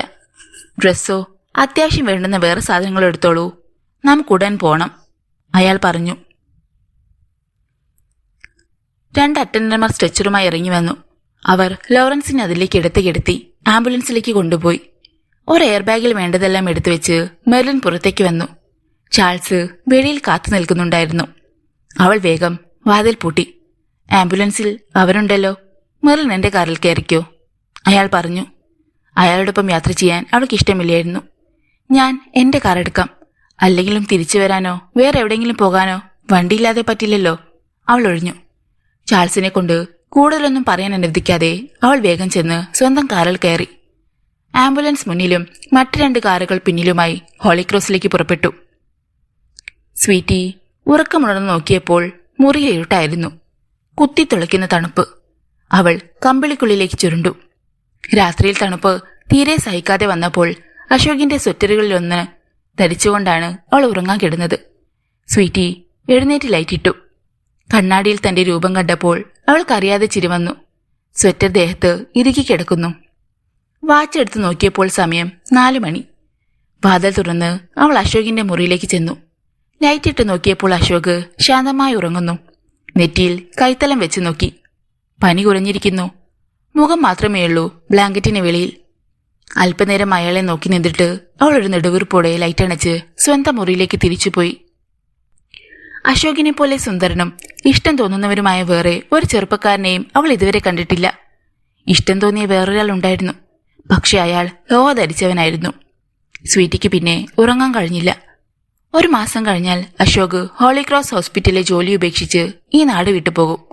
അപ്പോൾ മാത്രമേ താനും പോകുകയുള്ളൂ. അടുത്തൊരു മാസമായിരിക്കും തന്റെ ജീവിതത്തിലെ ഏറ്റവും സന്തോഷകരമായ കാലം. നേരം വെളുത്തപ്പോൾ അവൾ കാപ്പിയുണ്ടാക്കി ഒരു മഗ്ഗിലേക്ക് പകർന്ന് അശോകിന്റെ അടുത്തേക്ക് ചെന്നു. കണ്ണുകളടച്ച് കിടക്കുകയായിരുന്നു അയാൾ. അശോക്, അവൾ മൃദുവായി വിളിച്ചു. അയാൾ കണ്ണുകൾ തുറന്ന് അവളെ നോക്കി. എഴുന്നേറ്റ് കാപ്പി കുടിക്ക്. സമയം എത്രയായി? അശോക് തിരക്കി. 6:30. അയാൾ എഴുന്നേറ്റ് കിടക്കയിലിരുന്നു. അവൾ കൊടുത്ത കാപ്പി വാങ്ങി ടേബിളിലേക്ക് വെച്ചു. പനി കുറവുണ്ടോ? ഉണ്ട്. ഇന്നലെ എന്തൊരു ടെമ്പറേച്ചറായിരുന്നു. വിളിച്ചിട്ട് വിളി കേട്ടതേയില്ല. ഇപ്പോ പനിയില്ല. അശോക് ബാത്റൂമിലേക്ക് പോയപ്പോൾ സ്വീറ്റ് ചെന്ന് അവളുടെ കാപ്പി എടുത്തുകൊണ്ടുവന്നു. അവൾ കസേര നീക്കിയിട്ട് അയാളുടെ മുറിയിലിരുന്നു. വിശപ്പ് തോന്നുന്നുണ്ടോ? അയാൾ വന്നപ്പോൾ അവൾ ചോദിച്ചു. ഉണ്ട്. കഞ്ഞിയുണ്ടാക്കി തരട്ടെ? എന്തായാലും മതി. ഇവിടെ എവിടെയാ മാർക്കറ്റ്? കുറച്ച് മുകളിലാണ്. പീറ്റേഴ്സ് പോയിന്റ് എന്ന് പറയും. 3 ഹെയർപിൻ വളവുകൾ കയറണം. കുറെ സാധനങ്ങൾ മേടിക്കണം. അശോകിനിപ്പോ ഡ്രൈവ് ചെയ്യാൻ പറ്റത്തില്ലല്ലോ. വണ്ടിയെടുത്ത് ഞാനൊന്ന് പോയി വരട്ടെ? അയ്യോ വേണ്ട, അയാൾ പെട്ടെന്ന് പറഞ്ഞു. അതെന്താ? നാട്ടിലെ റോഡ് പോലെയല്ല മലയിലെ റോഡുകൾ. കയറ്റവും ഇറക്കവും ശ്രദ്ധിക്കണം. എതിരെ വണ്ടികൾ എപ്പോ വരുമെന്നറിയില്ല. സ്വീറ്റി പൊട്ടിച്ചിരിച്ചു. എന്റെ മോനെ, നിനക്കെന്നെ ശരിക്കറിയില്ല. അവൾ ചൂടുകാപ്പി ഒരു കവിൾ കുടിച്ചു. നാവ് ചെറുതായി പൊള്ളി. ആരാണ് ഈ ഏപ്രിൽ ലില്ലി? അവൾ പെട്ടെന്ന് ചോദിച്ചു. അശോക് തലതിരിച്ച് അവളെ നിന്ന് നോക്കി. എന്താ സ്വീറ്റി, ഇന്നലെ രാത്രിയിൽ ആ ലില്ലിപ്പൂവ് വിളിച്ചിട്ടുണ്ടായിരുന്നു. എപ്പോൾ? 9 മണി കഴിഞ്ഞു കാണും. ഞാൻ കോളെടുത്തു. ഡോക്ടർ അശോകിന്റെ നമ്പറല്ലേ എന്ന് സംശയത്തോടെ അവൾ ചോദിച്ചു. എന്നിട്ട്? അതേ എന്ന് ഞാൻ പറഞ്ഞു. അപ്പോൾ ആരാ എന്ന് അവൾ ചോദിച്ചു. സ്വീറ്റിയാണെന്ന് ഞാൻ പറഞ്ഞു. അതോടെ അവള് കോള് കട്ട് ചെയ്തു. അശോക് ഒന്നും മിണ്ടിയില്ല. സത്യം പറ, ആരാ അവൾ? അധികാരഭാവം നടിച്ച് സ്വീറ്റ് ചോദിച്ചു. മെർലിൻ എന്നാണ് അവളുടെ പേര്. ഇവിടെ ഒരു സ്കൂളിലെ ടീച്ചറാ. അവളുടെ പപ്പ എന്റെ പേഷ്യന്റാണ്. ഇത്രയും ബന്ധമേയുള്ളോ? ഇതിൽ കൂടുതൽ എന്ത് ബന്ധം വേണം? സ്വീറ്റ് ചിരിച്ചു. ഞാൻ വെറുതെ ചോദിച്ചതല്ലേ മോനെ. എന്തായാലും ഞാൻ നിന്റെ ഫോൺ അറ്റൻഡ് ചെയ്തത് അവൾക്ക് ഇഷ്ടപ്പെട്ടിട്ടില്ല. നീ എന്തിനാ അവളുടെ പേര് ഏപ്രിലിൽ നിന്ന് സേവ് ചെയ്തത്? അതൊക്കെ പിന്നെ എപ്പോഴെങ്കിലും പറയാം. ഇപ്പോ വയ്യ. ഓക്കെ, ഞാൻ കഞ്ഞി ഉണ്ടാക്കിത്തരാം. സ്വീറ്റി പോയി. അശോക് മൊബൈൽ എടുത്തു നോക്കി. അതെ, ഇന്നലെ രാത്രി 9:12 ആയപ്പോൾ മെർലിൻ വിളിച്ചിരുന്നു. എന്തിനായിരിക്കും? തിരിച്ചു വിളിക്കുന്നതാണ് മര്യാദ. അയാൾ അപ്പോൾ തന്നെ മെർലിന്റെ നമ്പറിൽ വിളിച്ചു. പക്ഷെ അവൾ കോൾ എടുത്തതേയില്ല. ലോറൻസ് മയക്കത്തിലായിരുന്നു. ഫാദർ ഇമ്മാനുവൽ അല്പനേരം അദ്ദേഹത്തെ നോക്കിയിരുന്നു. ഇന്നലെ എപ്പോഴാണ് ഇവിടെ കൊണ്ടുവന്നത്? അദ്ദേഹം ചോദിച്ചു. രാത്രി 10 മണിയായി. ഡോക്ടർ സുരേഷ് ആയിരുന്നു ഡ്യൂട്ടിയിൽ. കേസ് ഷീറ്റ് ഇവിടെ ഉണ്ടായിരുന്നതുകൊണ്ട് ഡോക്ടർക്ക് വലിയ ബുദ്ധിമുട്ടുണ്ടായില്ല. ഒരു ഇഞ്ചക്ഷൻ കൊടുത്തപ്പോഴേക്ക് പപ്പയ്ക്ക് ആശ്വാസം കിട്ടി. മെർലിൻ പറഞ്ഞു. അശോക് ആയിരുന്നില്ലേ പപ്പയെ നോക്കിക്കൊണ്ടിരുന്നത്? അതെ, അവൾ പറഞ്ഞു. അശോക് വന്നില്ലേ? ലീവാണെന്ന് തോന്നുന്നു. ഡോക്ടർ സുരേഷ് എന്തു പറഞ്ഞു? ഒബ്സർവേഷനിലാണ്. 2 ദിവസം കൂടി കഴിഞ്ഞിട്ട് ഡിസ്ചാർജ് ചെയ്യാമെന്ന്. അപ്പോഴേക്ക് അശോക് ലീവ് കഴിഞ്ഞു വരുമായിരിക്കും. അശോക് കണ്ടിട്ട് പപ്പയെ കൊണ്ടുപോയാൽ മതി. വേണമെന്നില്ല.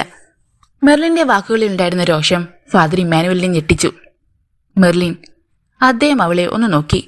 അവൾ മുഖം തിരിച്ചു കളഞ്ഞു. അശോകിനോടുള്ള നിന്റെ വിരോധം തീർന്നില്ലേ മെർലിൻ? എനിക്കാരോടും വിരോധമില്ല. ഓരോരുത്തർ അവർക്കിഷ്ടമുള്ള പോലെ ജീവിക്കുന്നു. അതിന് എനിക്കെന്താ? ഫാദർ ഇമ്മാനുവലിന് ഒന്നും മനസ്സിലായില്ല. അർത്ഥം വെച്ചാണ് അവൾ സംസാരിക്കുന്നതെന്ന് അദ്ദേഹത്തിന് തോന്നാതിരുന്നില്ല. മെർലിൻ, വരൂ, നമുക്ക് പുറത്തേക്കിറങ്ങി നിൽക്കാം, അദ്ദേഹം പറഞ്ഞു. ഫാദർ ഇമ്മാനുവലിന്റെ പിന്നാലെ അവൾ മുറിയിൽ നിന്നിറങ്ങി. എന്നിട്ട് വാതിൽ ചേർത്തടച്ചു. തണുത്ത സായാഹ്നമായിരുന്നു അത്. ഹോസ്പിറ്റലിലെ 4-ാം നമ്പർ വാർഡിന്റെ നീണ്ട ഇടനാഴിയിലൂടെ അവർ മെല്ലെ നടന്നു. രോഗികൾക്ക് കൂട്ടിരിക്കുന്നവരിൽ ചിലർ അവരെ കടന്നു പോകുന്നുണ്ടായിരുന്നു. 2 നഴ്സുമാർ അവർക്കെതിരെ വന്നു. അതിലൊരുവൾ മെർലിനെ കണ്ട് പുഞ്ചിരിച്ചു. Merlin, I want to know something, father Immanuel പെട്ടെന്ന് പറഞ്ഞു. എന്താണ് ഫാദർ? ഡോക്ടർ അശോകിനെ പോലെ നന്മ നിറഞ്ഞൊരു ചെറുപ്പക്കാരനെ ഞാൻ അടുത്ത കാലത്തൊന്നും കണ്ടിട്ടില്ല. അവന്റെ ജീവചരിത്രം ഞാൻ നിന്നോട് പറഞ്ഞതുമാണല്ലോ. എന്നിട്ടും എന്തുകൊണ്ടാണ് നീ അവനെ ശത്രുവിനെ പോലെ കാണുന്നത്? അദ്ദേഹം ചോദിച്ചു. അശോക് എന്റെ ശത്രുവല്ല. മിത്രമായി കാണാൻ എനിക്ക് കഴിയുന്നുമില്ല. I am sorry father. അവന്റെ വളർത്തമ്മ മനഃപൂർവ്വമല്ലാതെ ചെയ്തൊരു തെറ്റിന് ഇനിയും അവനെ ശിക്ഷിക്കണോ മെർലിൻ? ഹൃദയവ്രതയോടെ ഇമ്മാനുവലച്ചൻ ചോദിച്ചു. അതല്ല ഫാദർ കാര്യം. പിന്നെ ഏതോ ഒരു സ്ത്രീയെ ഒപ്പം കൊണ്ടുവന്ന് താമസിപ്പിക്കുന്ന ഒരാളെ എങ്ങനെ നമുക്ക് ബഹുമാനിക്കാനോ സ്നേഹിക്കാനോ കഴിയും? മെർലിൻ. വിശ്വാസം വരാതെ അദ്ദേഹം അവളെ നോക്കി.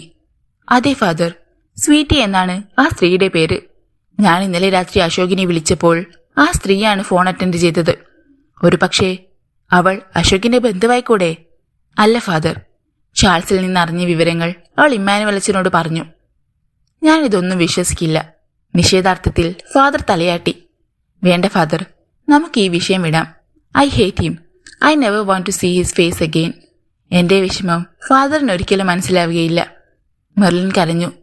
ഫാദർ ഇമ്മാനുവൽ വല്ലാതായി. Sorry Merlin, sorry. ഇനി ഈ കാര്യം നമുക്ക് ഒരിക്കലും സംസാരിക്കേണ്ട. പപ്പയുടെ അടുത്തേക്ക് പൊയ്ക്കോളൂ, അദ്ദേഹം അനുവാദം കൊടുത്തു. മെർലിൻ കുനിഞ്ഞ തലയോടെ തിരിച്ചുപോയി. ജീസസ്, അവൾ പറഞ്ഞതൊന്നുമായിരിക്കില്ലേ സത്യം. ഫാദർ ഇമ്മാനുവൽ ഹോസ്പിറ്റലിൽ നിന്നിറങ്ങി അദ്ദേഹത്തിന്റെ കാറിൽ കയറി ഓടിച്ചുപോയി. മുറിയിൽ വാതിലടച്ചിട്ട് മെർലിൻ പപ്പയുടെ അടുത്തിരുന്നു. അവളുടെ മനസ്സ് വല്ലാതെ പ്രക്ഷുബ്ധമായിരുന്നു. ഒന്നിനെക്കുറിച്ചും ഓർക്കാതിരിക്കാൻ വേണ്ടി അവൾ മുറിയിലുണ്ടായിരുന്ന ബൈബിൾ എടുത്തു തുറന്നു. അപ്പോഴാണ് വാതിൽ തുറന്ന് ഒരു നഴ്സ് കയറി വന്നത്. പപ്പയ്ക്ക് ഒരു ഇഞ്ചക്ഷൻ ഉണ്ടായിരുന്നു. 6 മണിക്ക്. കൈകളിട്ടെ അവൾ മേശപ്പുറത്തേക്ക് വെച്ചു. പപ്പ മയക്കത്തിലാണെന്ന് തോന്നുന്നു സിസ്റ്റർ, ഞാൻ വിളിക്കാം. മെർലിൻ എഴുന്നേറ്റു. ശരി, 10 മിനിറ്റ് കഴിഞ്ഞ് ഞാൻ വരാം. ഉണർന്നില്ലെങ്കിൽ അപ്പ വിളിച്ചാൽ മതി. നേഴ്സ് പോയി. മെർലിൻ വീണ്ടും ബൈബിളുമായിരുന്നു. പക്ഷെ അതിലെ ഒരു വാക്യം പോലും അവൾക്ക് മുഴുവനാ വായിക്കാൻ കഴിഞ്ഞില്ല. അല്പനേരം കഴിഞ്ഞപ്പോൾ വാതിലിൽ മൃദുവായൊരു മുട്ട് കേട്ടു. പപ്പയെ വിളിച്ചുണർത്താതെ പറ്റില്ലല്ലോ എന്ന് കരുതി അവൾ ചെന്ന് വാതിൽ തുറന്നു. വന്നത് ഡോക്ടർ അശോകായിരുന്നു. അയാളെ കണ്ട് അവളുടെ മുഖം വിളറി. മെർലിൻ പെട്ടെന്ന് വാതിലിന്റെ അടുത്തുനിന്ന് പിന്നിലേക്ക് മാറി. അശോക് മുറിയിലേക്ക് കയറി ചെന്നു. ലോറൻസ് മയക്കത്തിലായിരുന്നു അപ്പോൾ. അശോക് ബെഡിനടുത്തേക്ക് ചെന്ന് അദ്ദേഹത്തെ നോക്കി അല്പനേരം നിന്നു. മുറിയിൽ നീണ്ട നിശബ്ദത. അശോക് മെല്ലെ മെർലിന് നേരെ തിരിഞ്ഞു. പപ്പയെ അഡ്മിറ്റാക്കിയ കാര്യം കുറച്ചു മുമ്പാ ഞാൻ അറിഞ്ഞത്. ഡോക്ടർ സുരേഷ് വിളിച്ചു പറഞ്ഞു. അവൾ മുഖം കുനിച്ചു നിന്നതല്ലാതെ ഒന്നും പറഞ്ഞില്ല. പപ്പ അഡ്മിറ്റാണെന്ന് അറിഞ്ഞു വന്നതാണ്. സ്വീറ്റ് വന്നത് പ്രമാണിച്ചാണോ ലീവ് എടുത്തതെന്ന് ചോദിക്കണമെന്നുണ്ടായിരുന്നു അവൾക്ക്. പനി പിടിച്ച് കിടപ്പിലായിപ്പോയി. കടുവയെ കിടുവ പിടിച്ചെന്ന് കേട്ടിട്ടില്ലേ? അതുപോലെ. തമാശ മട്ടിലാണ് അശോക് പറഞ്ഞത്. പക്ഷെ അവൾക്ക് ചിരിക്കാൻ കഴിഞ്ഞില്ല. മനസ്സ് നിറയെ വെറുപ്പായിരുന്നു. അയാൾ അവളെ ഒന്ന് നോക്കി. മെർലിൻ, ഞാൻ ഇനി ഏതാനും ആഴ്ചകൾ കൂടി മാത്രമേ ഇവിടെ ഉണ്ടാകൂ. ഈ നാട്ടിൽ എനിക്ക് കിട്ടിയ ഒരേയൊരു ഫ്രണ്ടാണ് നീ. പക്ഷെ ഇപ്പോൾ ഞാൻ നിന്റെ ഫ്രണ്ടല്ലെന്ന് എനിക്ക് മനസ്സിലാകുന്നു. ഒരു റിക്വസ്റ്റ് ഉണ്ട്. ഞാൻ ഇവിടുന്ന് പോകുന്നതുവരെയെങ്കിലും എന്നെ ശത്രുവായി കാണാതെ എന്നോടെ.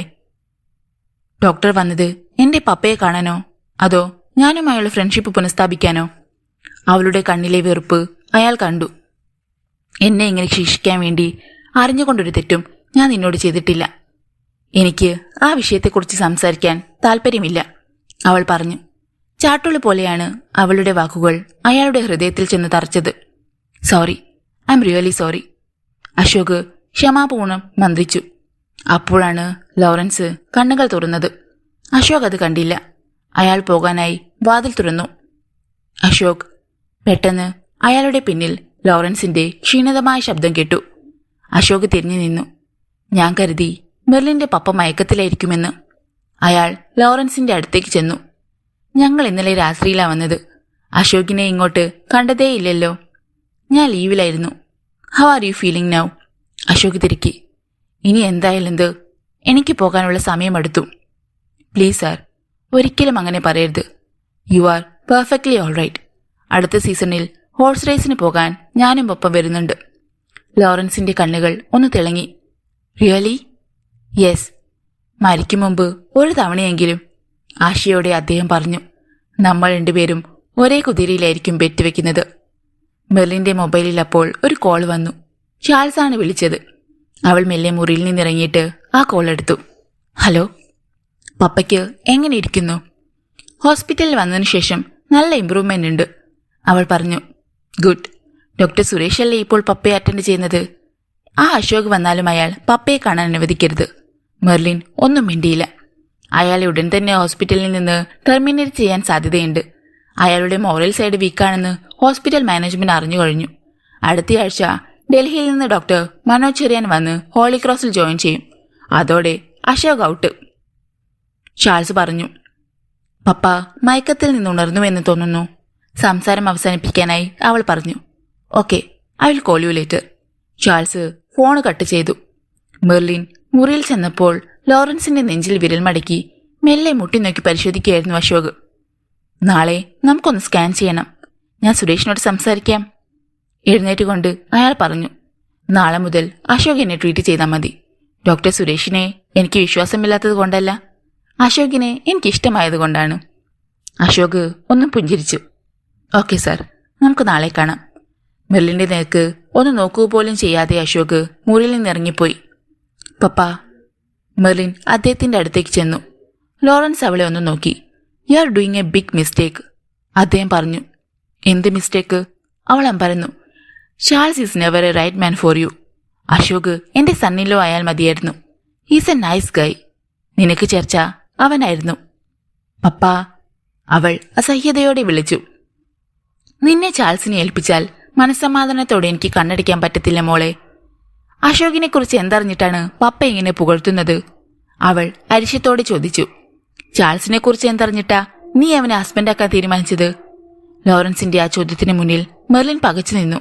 ശരിയാണ്, അശോകിനെ കുറിച്ച് അറിഞ്ഞതിന്റെ പകുതി പോലും ചാൾസിനെ കുറിച്ച് അറിഞ്ഞിട്ടില്ല. പക്ഷേ അത്യന്ത പലപ്പോഴും ഒരനുഗ്രഹമാണ്. ലോറൻസിന്റെ മുറിയിൽ നിന്നിറങ്ങിയ അശോക് പോയത് രജിസ്ട്രേഷൻ കൗണ്ടറിലേക്കാണ്. അവിടെ സെബാസ്റ്റ്യൻ ഉണ്ടായിരുന്നു. ഡോക്ടർ കോട്ടേജിലേക്ക് പോവാണോ? അവൻ ചോദിച്ചു. അല്ല, സ്വീറ്റി വന്നാൽ എനിക്ക് പോകാൻ പറ്റൂ, അശോക് പറഞ്ഞു. അതെന്താ? അവൾ എന്റെ കാറും കൊണ്ട് ഷോപ്പിങ്ങിന് പോയിരിക്കുക. പനിയുടെ ക്ഷീണം കാരണം എനിക്ക് ഡ്രൈവ് ചെയ്യാനുള്ള ശക്തിയില്ലെന്നാ അവളുടെ കണ്ടുപിടുത്തം. സെബാസ്റ്റ്യൻ ചിരിച്ചു. എന്തായാലും കസിൻ വന്നത് ഡോക്ടർക്കൊരു സഹായമായി. അതെ, പക്ഷേ എന്നെ അറിയിക്കാതെയാ സ്വീറ്റി വന്നത്. അല്ലെങ്കിൽ ഞാൻ സമ്മതിക്കത്തില്ലായിരുന്നു. വീട്ടിൽ മമ്മയുടെ വലങ്കയായിരുന്നു അവൾ. കസിൻ വരുന്നത് വരെ ഡോക്ടർ വെയിറ്റ് ചെയ്. അല്ല സിബി, എനിക്ക് ഡോക്ടർ സുരേഷിനെ ഒന്ന് കാണണം. അശോക് ഡോക്ടർ സുരേഷിന്റെ ക്യാബിനിലേക്ക് പോയി. പീറ്റേഴ്സ് പോയിന്റിൽ എത്താറായപ്പോഴാണ് റോഡ് വെക്കൽ വിൽക്കാൻ വെച്ചിരുന്ന മുള്ളങ്കി സ്വീറ്റി കണ്ടത്. റോഡിന്റെ ഓരം ചേർന്ന് അവൾ കാർ നിർത്തി. ടീഷർട്ടായിരുന്നു അവളുടെ വേഷം. കാറിന്റെ ഡോർ തുറന്ന് അവൾ ചുറുചുറുക്കോടെ പുറത്തേക്കിറങ്ങി. കന്യാസ്ത്രീ മഠത്തിലെ അന്തേവാസിനിയായിരുന്ന കാലത്ത് മോഡേൺ വസ്ത്രങ്ങൾ ധരിച്ചു നടക്കുന്ന പെൺകുട്ടികളെ കണ്ട് അവൾ രഹസ്യമായി കൊതിച്ചിട്ടുണ്ട്, അസൂയപ്പെട്ടിട്ടുണ്ട്. വലിയ മിതൽക്കെട്ടിന് വെളിയിലേക്ക് രക്ഷപ്പെട്ടപ്പോൾ വിശാലവും സുന്ദരവുമായ ഒരു ലോകം അവൾക്ക് മുന്നിൽ ഉദാരതയോടെ വാതിൽ തുറക്കിയായിരുന്നു. എന്താണ് വില? വാടാ തിലകളോട് കൂടിയ മുള്ളങ്കി എടുത്ത് നോക്കിക്കൊണ്ട് അവൾ ചോദിച്ചു. നീല നിറത്തിലുള്ള ചേലയെടുത്ത മധ്യവയസ്കയായിരുന്നു വിൽപ്പനക്കാരി. കിലോ 18 രൂപ അമ്മ. കുറയില്ലേ? 16 രൂപ കൊടുങ്കോ. സ്വീറ്റി 1 കിലോ മുള്ളങ്കി വാങ്ങി. പിന്നെ അപ്പോൾ പറിച്ചെടുത്ത് ക്യാരറ്റും കേബേജും തക്കാളിയും ബീൻസും ഉരുളക്കിഴങ്ങും. കുക്കിംഗ് അവൾക്ക് ഇഷ്ടമായിരുന്നു. പലതരം കറികൾ ഉണ്ടാക്കിക്കൊടുത്ത് അശോകിനെ അത്ഭുതപ്പെടുത്തണം. രുചികരമായ ഭക്ഷണം ഉണ്ടാക്കിക്കൊടുത്താൽ ഏത് പുരുഷനാണ് ചാഞ്ഞു വരാത്തത്? മാർക്കറ്റിൽ ചെന്നെങ്കിലും കടൽ മത്സ്യമൊന്നും കിട്ടിയില്ല.